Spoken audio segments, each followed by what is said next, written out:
পাবনা আলিয়া মাদ্রাসার গেটের সামনে আছি। নেন নেন নেন।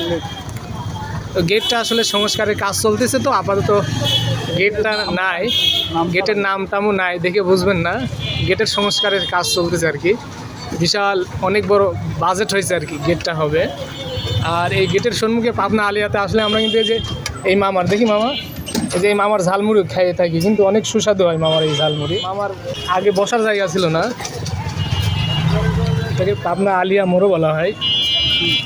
এখান থেকে মোড় নিয়ে সামনের দিকে গেলেই পাবনা এডওয়ার্ড কলেজ। অনেক দিন পরে সাইড বাইক পেয়েছি পাশে, মানে কি বলবো, মানে বলতেছি যে মামা আমার মুড়ি মাখায় ফেলছে। এই যে মুড়ি খাওয়াটা শেষ করি। কতদিন পর দেখা এলো? বেশ 6 মাস না, 6 মাস, আরও বেশি।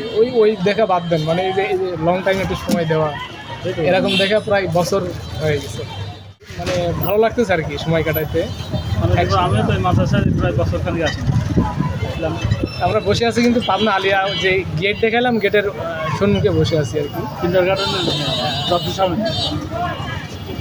এই যে এখানে আসলে এই যে মামার ঝালমুড়িটা খাওয়া হয় আর কি। এই ঝালমুড়ি খেয়ে আমরা এখন আসলে একটু আমাদের কলেজ এডওয়ার্ড কলেজে যাব।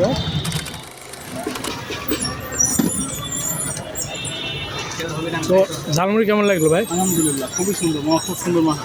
আপনারা এখানে আসলে মামার ঝালমুড়ি খাইতে পারেন। আর চলেন এখন একটু বাজারে ঢুকবো।